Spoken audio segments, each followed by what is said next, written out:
Hello, whisperers. Welcome to the channel. If you enjoy tonight's tale, don't forget to like, subscribe, and share. It helps more than you know. Now, dim the lights, and let's begin tonight's story.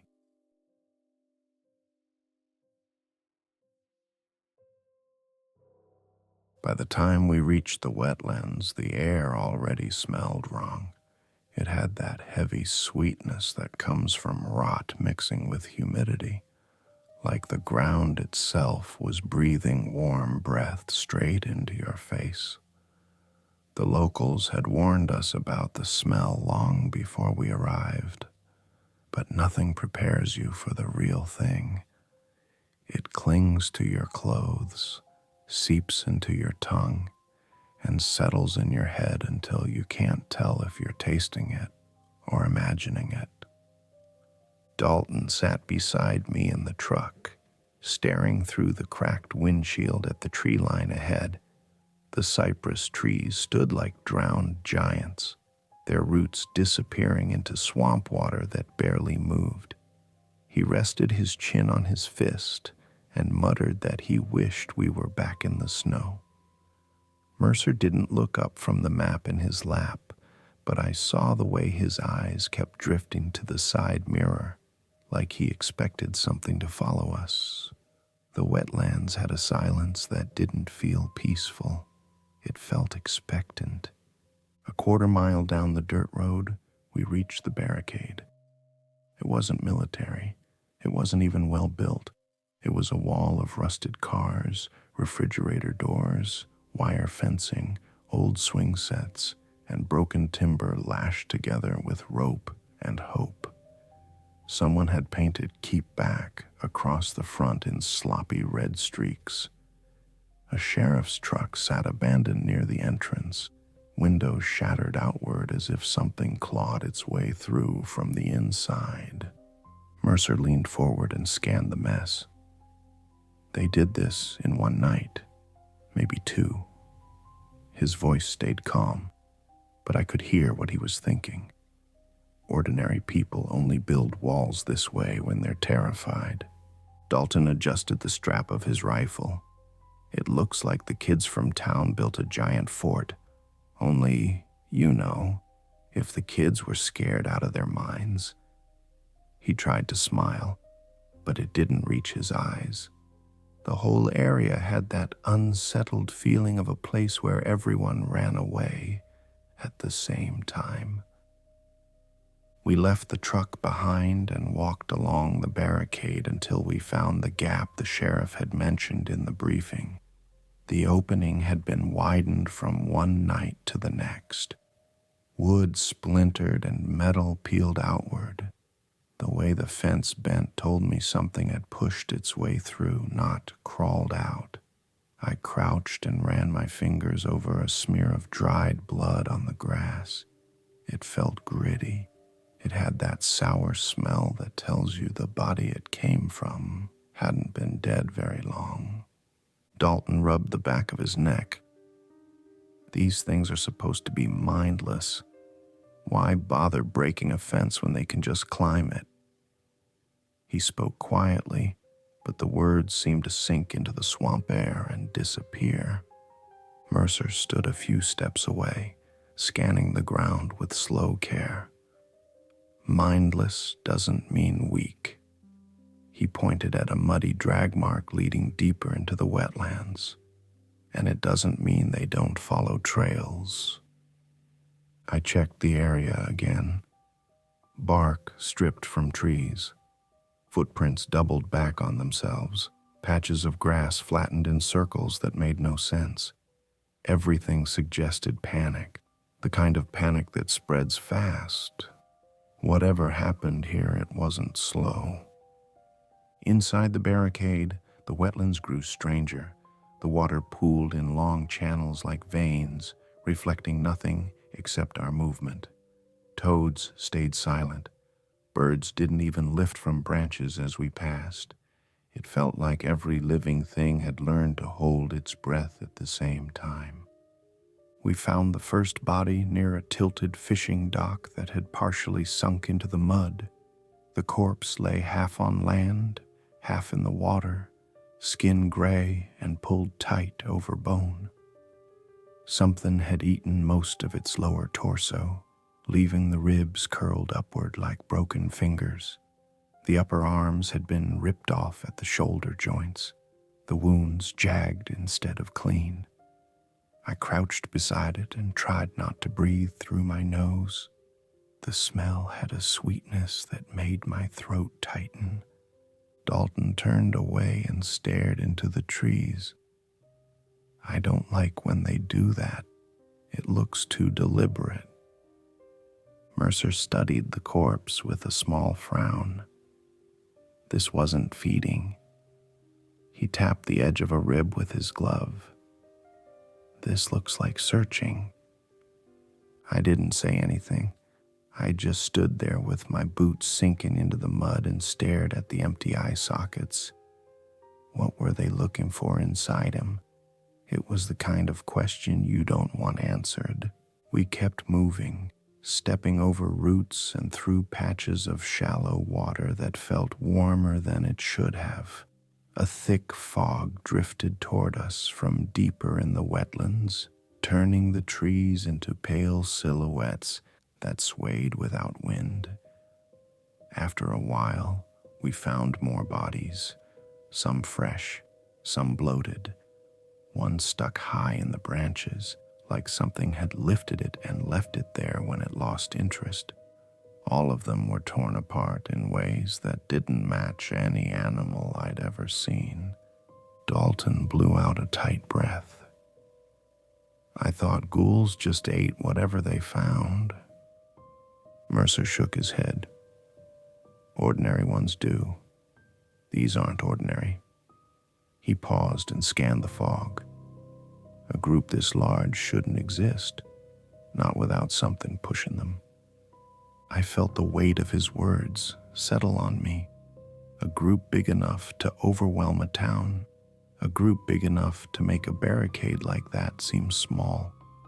The more bodies we found, the more it felt like we were walking through a warning. Something moved far off in the fog. Just a shape, low and quick, gone as soon as we saw it. Dalton tightened his grip on his rifle. That was too fast. It wasn't running, Mercer said. It was circling.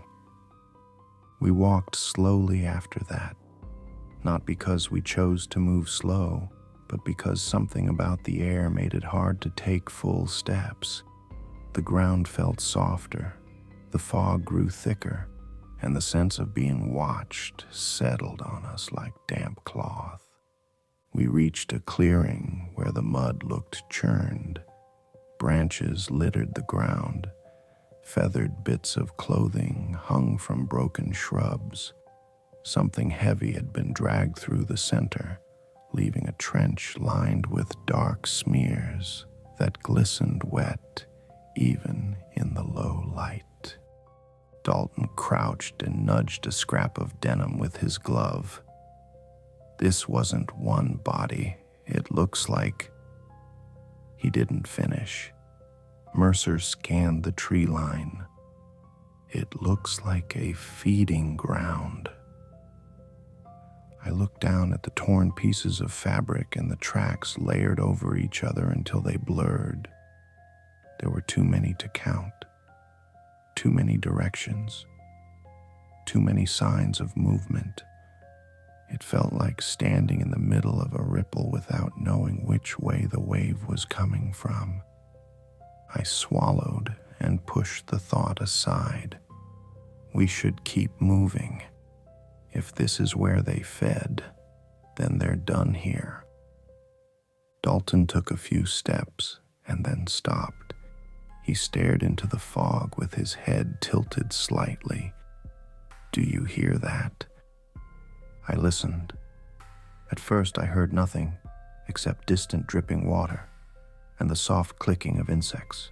Then I caught it, a faint rustling, a wet shuffling sound, multiple sets of footsteps dragging along mud. It grew louder, spreading out like someone brushing their hand across tall grass. Mercer shook his head. They're close, but not committing. Dalton straightened slowly. Why not? Mercer didn't answer. His jaw tightened, and he kept his eyes on the fog like he was trying to see through it. I felt a cold shiver creep up my spine. The bodies, the barricade, the way the wetlands stayed silent. It all had the same message. We weren't hunting a small group. We were walking into a nest. The rustling grew louder, then quiet, then louder again. Dalton raised his rifle slightly. I think they're getting ready for something. Mercer stepped closer to us. They are waiting for the right moment. We stood in a triangle, backs toward each other, staring into fog that felt thick enough to swallow us whole. Whatever lived in these wetlands had been feeding all night. Now it was our turn to be surrounded. Morning light barely made it through the fog, and what little showed up hit the barricade like it was embarrassed to be there. The makeshift wall stretched across the muddy road in a patchwork of rusted cars, welded farm gates, plywood sheets, and whatever else the local government could grab in a panic. It looked like something a desperate town would build when they knew no one was coming to save them. The smell coming from the other side was thick enough that I felt it coat the back of my throat. Dalton tightened his grip on his rifle as a wet, dragging sound moved along the opposite side of the barricade. His boot tapped softly against the mud like his body was trying to burn nervous energy without admitting it out loud. Mercer watched the top edge of the wall, eyes narrowing each time the fog shifted or a shadow flickered across the plywood. I didn't have to say anything. We all felt it. There were dozens of them pressed against the barrier, listening for us, waiting for movement. A loose section of chain link flexed inward as something pushed against it. The metal screeched as the fencing bowed, and skinless fingers curled through the gaps with a slow, blind certainty. Bits of black mud clung to the knuckles like the ghouls had crawled through miles of filth just to reach the barrier. Mercer nodded once, and I stepped forward, placing the barrel of my rifle gently against the wrist. I didn't hesitate when I pulled the trigger. The hand dropped instantly, followed by a thud as the creature slumped on the other side. The sound triggered the rest. A dozen ghouls slammed into the barrier at once, their bodies scraping against metal and splintered wood. They didn't moan or growl.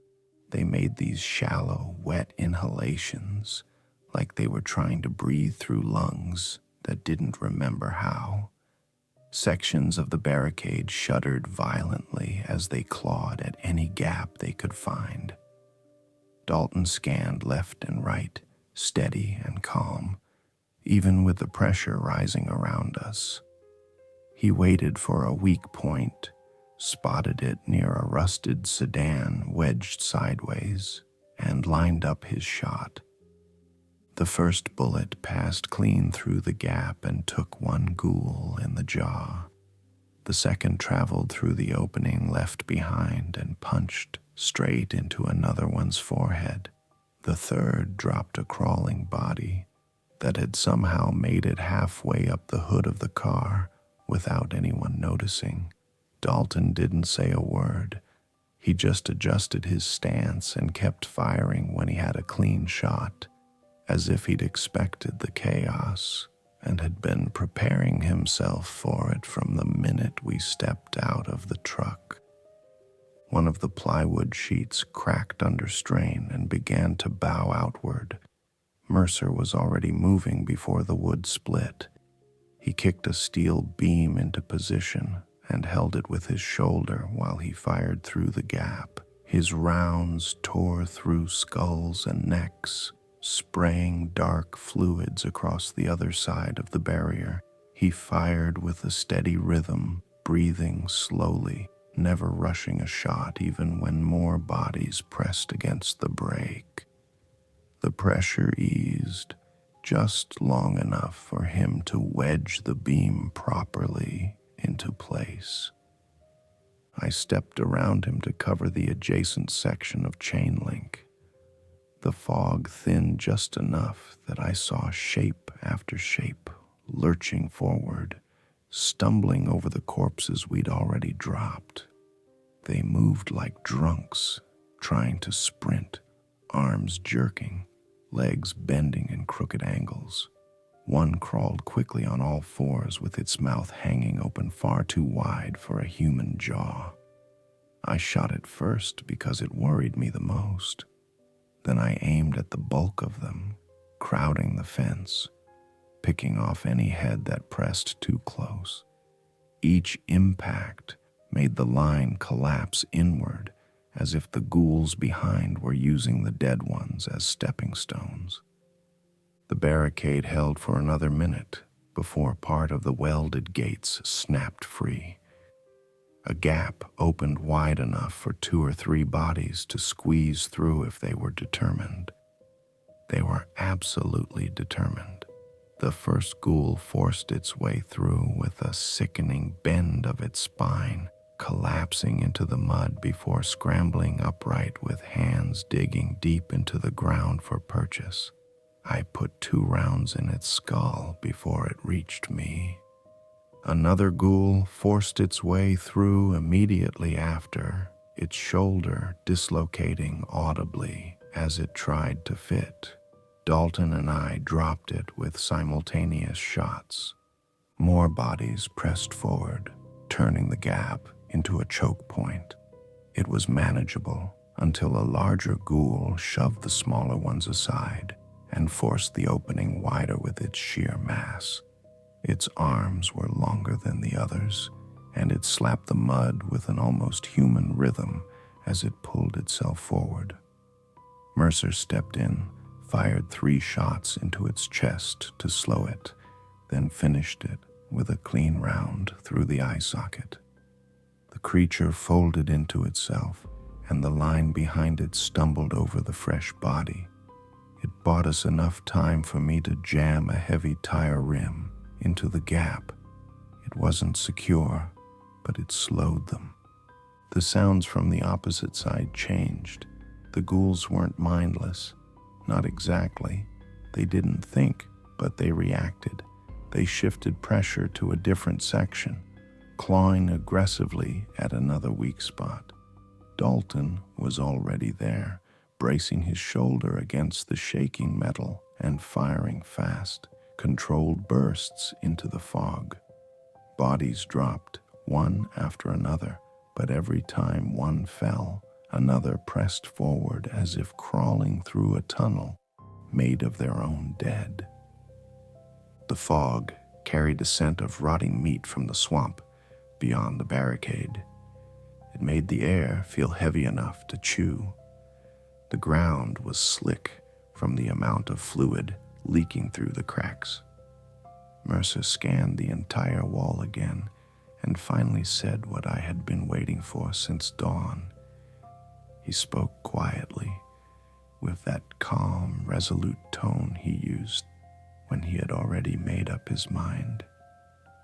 There are far more than we thought. Dalton didn't disagree. He pushed another fresh mag into his rifle and wiped mud from his sleeve with 2 slow passes. We kill them anyway, Dalton said softly. I nodded. There wasn't much else to do. We fought until the fog swallowed the sunlight completely, and even with the barricade holding for the moment, it was clear these things weren't slowing down. They weren't retreating. They weren't running out of bodies. Everyone we killed seemed to encourage 3 more to push forward. By the time the last hour of daylight faded, the ground around the barricade looked like a half-buried battlefield. Dark mud mixed with darker blood, corpses piled in contorted heaps, severed limbs protruding at impossible angles. The wetland beyond felt like it was breathing, and every time the fog shifted, I saw new silhouettes stumbling toward us through the reeds. Mercer adjusted his grip on his rifle and watched the horizon with a slow exhale. "We've bought ourselves time," he said, "not safety." Dalton leaned his shoulder into the barricade as another distant shape collided with it from the opposite side. He didn't flinch. He only nodded once. "Then we keep killing them," Dalton said, voice steady. I didn't have to agree out loud. The next wave was already coming.